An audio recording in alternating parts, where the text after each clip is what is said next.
పోయి కింద పడిపోయారు. చిత్రం ఏమిటంటే ఆవిడ తప్పు పట్టింది గరుత్మంతుడు. ఎంత బుద్ధి లేని వాడివిరా, నీకు బుద్ధి ఉండద్దండి. అసలు నిజంగానండి ఎంత ఆశ్చర్యంగా ఉంటాయో ఇవన్నీ. అది గడుసుతనం అనుకుంటారు, గడుసుతనం అనుకుంటారు కానీ చిచి ఇలా జీవించకూడదు, ఇలా మాట్లాడకూడదు అనేటటువంటి పరిస్థితి ఉండదు కొంతమంది దగ్గర.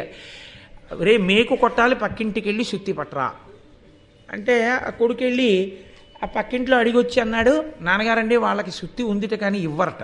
అంటే ఏమి ఎందుకు ఇవ్వరు అంటే మేకులు కొడితే వాళ్ళ సుత్తి సొట్టలు పడుతుందట, అందుకని ఇవ్వరట. సుత్తి సొట్టలు పడుతుందా మేకు కొడితే? ఎంత స్వార్థం రా, మన సుత్తే ఉంది పట్టరాదుగో బూట్లో. ఇప్పుడు తనది అంటే దానికి ఏమి ఇంకా చాలా గడుసుతనంతో మాట్లాడుతున్నాం. మనం ఎవరి మీద తప్పు తోసేసామన్న దాని గురించిన తాపత్రయమే తప్ప అసలు మనం ఇలా మాట్లాడచ్చా అనేటటువంటి ధోరణి ఏమీ ఉండదు లోకంలో. కాబట్టి ఆవిడ గరుత్మంతుణ్ణి తప్పు పట్టింది. పిల్లలు అడిగితే మాత్రం నువ్వు తీసుకెళ్ళండి, మరి ఆవిడేగా చెప్పింది తీసుకెళ్ళమని. పిల్లలందరూ చచ్చిపోయారు, నీవు బుద్ధిహీనుడవు, నీకు బుద్ధి లేదు అని నింద చేసి ఆవిడ దేవేంద్రుణ్ణి ప్రార్థన చేసింది.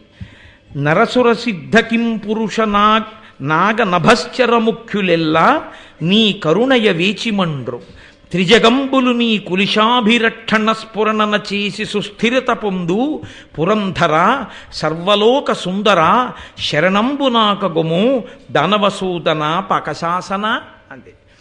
ఇంద్రుణ్ణి స్తోత్రం చేస్తూ, ఓ లోకసుందర మహానుభావ, దేవతలు కిన్నెరులు కింపురుషులు మొదలైన వాళ్ళందరూ కూడా నిన్ను అనువర్తించి నీ యందు భక్తితో ఉండి నీ శాసనాన్ని ఔదలదాల్చి అభ్యున్నతిని పొందుతూ ఉంటారు.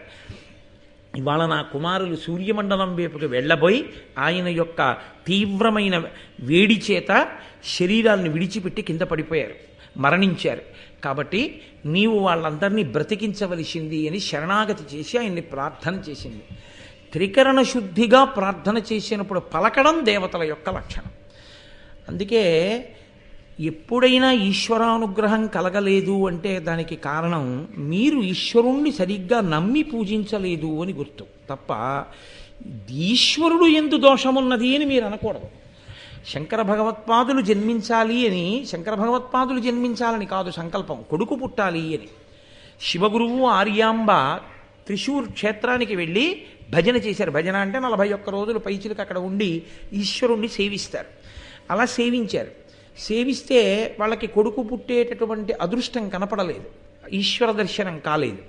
శివగురు వచ్చి ఆర్యాంబతో అన్నాడు, ఇక్కడ ఇన్ని రోజులుండి మనం ఈశ్వరుణ్ణి ప్రార్థించాం కానీ ఆయన మనల్ని అనుగ్రహించలేదు.